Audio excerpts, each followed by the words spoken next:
everyone. Welcome to this meeting of East Staffordshire Borough Council's Cabinet on Monday the 15th of September 2025. Can I just take a moment to remind everyone present that this meeting will be broadcast live via YouTube and the recording will be archived for future viewing. Could all councillors and officers ensure that when they speak they switch on their microphones, and when they finish speaking they switch them off.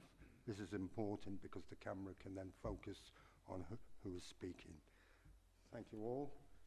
I'll move to the agenda now. Apologies for absence.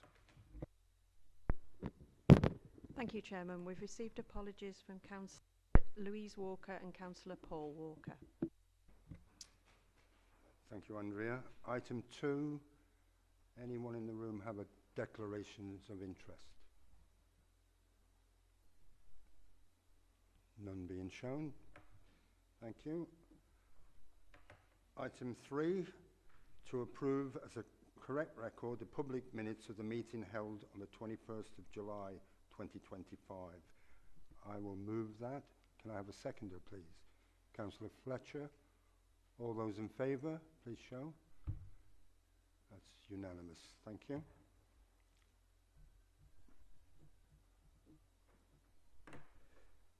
I'm not aware of any urgent business. No, that's right. Okay, so item 5, forward plan. Chief Executive.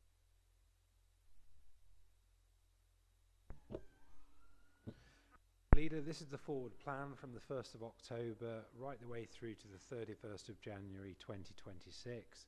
I'm happy to take any questions on the forward plan. Any questions, colleagues, on the forward plan?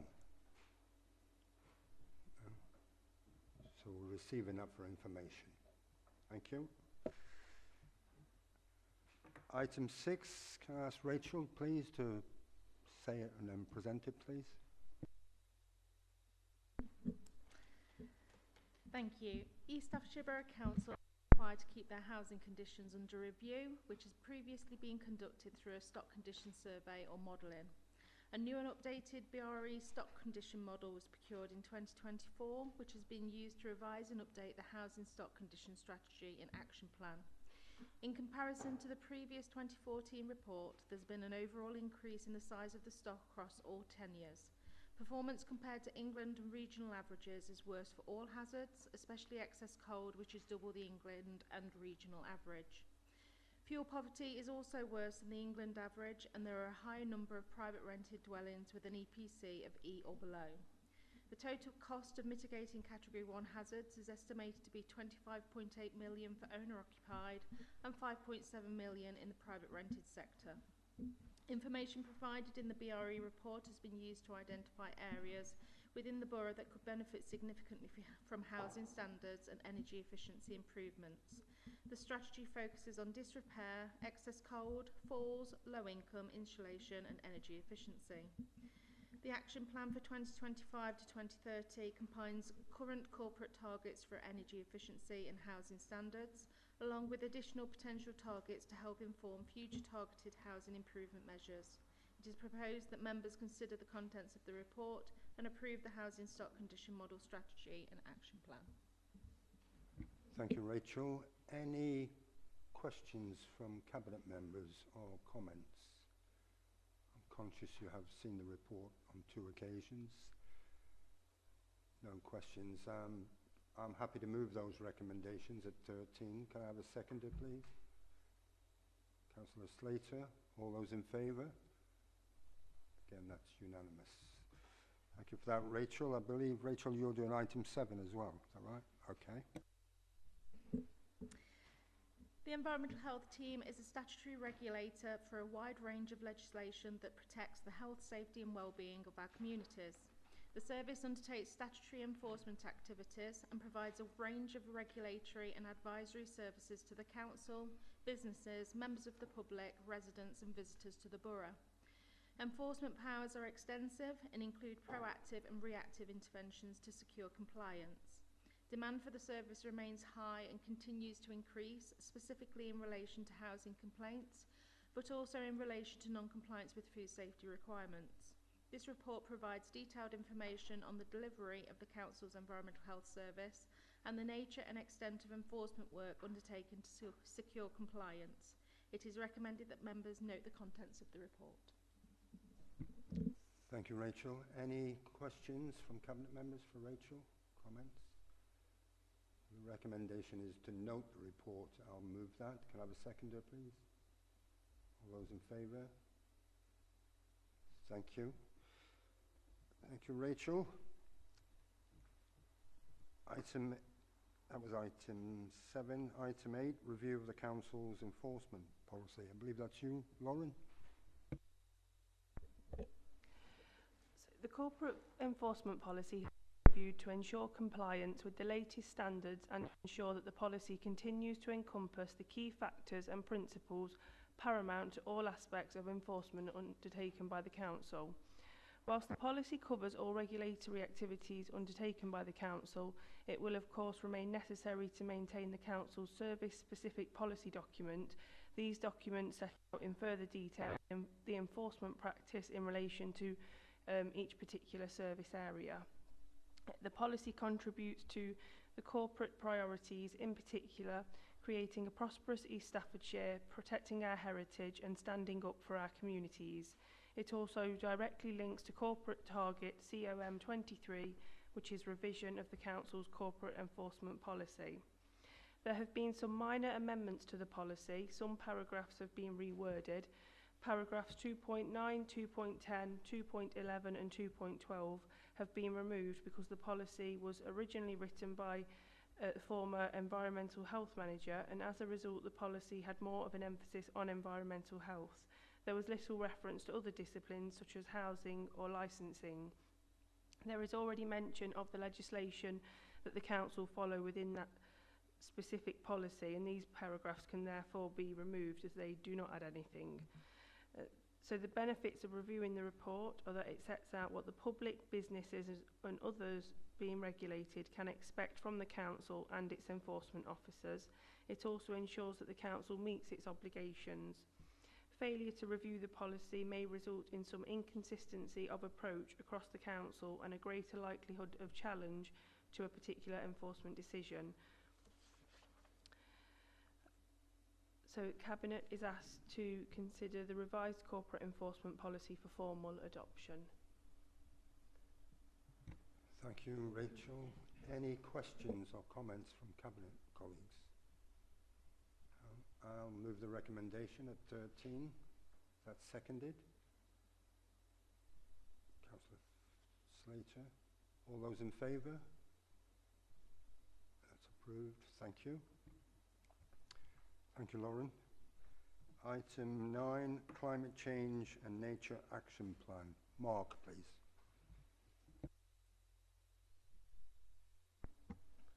Thank you, Chair. The purpose of this report is to present progress with the Climate Change and Nature Action Plan at the end of the 24-25 financial year and provide the latest CO2 emissions for the Borough and the Council, and also meet the requirements of Corporate Plan Target GND 15 to assess the funding available and potential locations for additional EV infrastructure. In 2023, the emissions for the Borough were 557.9 kilotons, an overall reduction of 46.5% since 2005, and a reduction of 6.7% between 2022 and 2023. This continued downward trend is clearly shown in Figure 1 of the report. Transport, domestic energy and industry and commerce account for most of the emissions. The Council is taking action across all of these areas, but influence is limited. In 24-25, the Council emissions were 1,196 tonnes, an overall reduction of 66% since 2009-10, and a very significant 41% reduction over the year. The continued downward trend is clearly shown in Figure 2 of the report. The reduction over the year was because the Council started using hydro-treated vegetable oil to run much of the vehicle fleet and also continued to use green electricity. Emissions from the vehicle fleet went down from 836 tonnes to 62 tonnes, a 93% decrease, and emissions from electricity was zero when the market-based emissions conversion factor for green electricity was applied. In 24-25, outsourced services accounted for 70.5% of the council's emissions. That's 713 tonnes from leisure facilities and 130 tonnes from the ID Birdie vehicle fleet. Gas use in corporate and service buildings accounted for 22.3%. That's 267 tonnes. Emissions from electricity use were zero because green electricity was used for the whole year, and this clearly demonstrates the importance of using green electricity as the council progresses towards electric heating and transport and away from fossil fuels such as gas, diesel and petrol. The emissions profile demonstrates the importance of decarbonising the leisure centres and the council's other buildings by replacing gas heating and hot water systems with electric alternatives such as heat pumps. This should be accompanied by other measures such as fabric improvements, improved controls for better building operation and PV installation where possible. Work has already commenced on decarbonisation, with 600 PV panels being installed at Meadowside Leisure Centre and an additional £330,000 secured for PV panels on Utox's Leisure Centre. The Climate Change and Nature Action Plan contains 47 current actions. Progress can be summarised as follows: 44 actions green, 2 actions red and 1 action not yet due to start. Completed actions are listed in Appendix 2. The selection of actions with notable progress are presented in the report. 2 actions in the action plan have been rated as red. For action 6.11, to develop and deliver an improvement plan for all council buildings to reduce energy consumption, the decarbonisation and building condition survey recommendations for the Town Hall and Civic Function Suite are currently being taken to concept design stage. In 2024, an estimated cost for the decarbonisation works alone was approximately £3 million. The consultants had also been tasked with preparing a bid to the public sector decarbonisation scheme to apply for funding towards the cost of the works. But unfortunately, following the spending review, the government has discontinued the funding scheme. As listed in the report, it is recommended that 10 actions in the action plan are revised. Section 5.6 of the report reports on the funding available and potential future locations for additional EV charging infrastructure to meet the requirement of corporate plan target GMD 15. However, the £4.5 million in government levy funding obtained by the County Council for EV infrastructure may not be made available due to the County Council's changing position on electric vehicles. The report makes the following recommendations. The overall downward trend in annual CO2 emissions for both the Borough and the Council is noted. The overall positive progress with the implementation of the Climate Change and Nature Action Plan is noted. The recommendations for the revised actions included in section 5.4 are approved. Thank you, Chair. Thank you, Mark. Thank you for that. Thank you for reading out the recommendations as well. Any questions from Cabinet members or comments? No? Well, I'm happy to move those recommendations at 13.1. Could I have a seconder, please?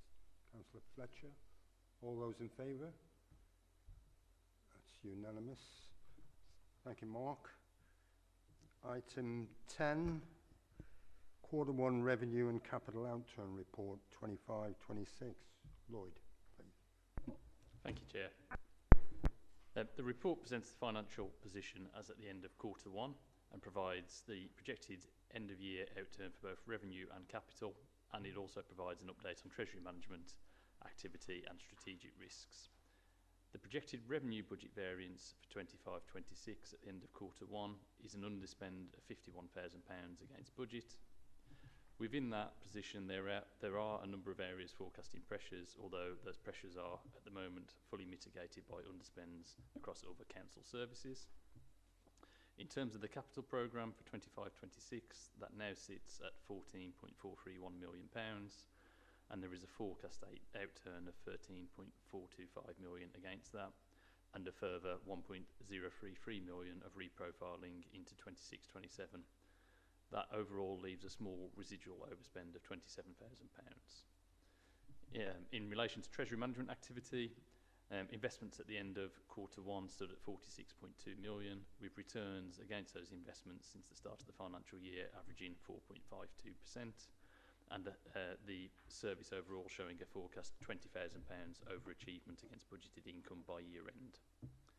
A recommendation has also been included within the report in relation to a proposed increase in the reorganisation reserve, with information in relation to that detailed at section 8 of the report. And finally, the strategic risk register is included at Appendix E, with the report confirming that there are no changes to the current or target risk scores to bring to Cabinet's attention. Recommendations for Cabinet are set out at section 16 of the report. Thank you, Lloyd. Any questions? Comments? No? There's a few recommendations at 16. I'm happy to move them. Can I have a seconder, please? Councillor Fletcher. All those in favour? It's unanimous. Thank you. Thank you, Lloyd.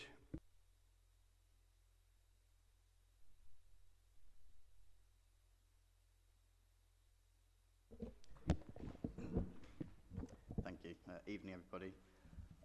The Q1 performance report looks at the Council's progress towards achieving its corporate priorities between March and June of the year, along with the latest updates on leisure contracts, the Towns Fund programme and in-sourcing grounds maintenance contract.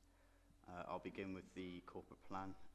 Each target has been graded using the red, amber, green rating systems, depending on the progress of each individual indicator. Looking purely at the 85 live targets, this equates to the Council being at 90.59% green, 7.06% amber and only 2.35% red. So based on these numbers, the Council's made an excellent start to the year with our corporate performance. The tables you can see on pages 8 and 9 of the covering report show further analysis on including how these percentages break down across the corporate priorities and individual Cabinet portfolios.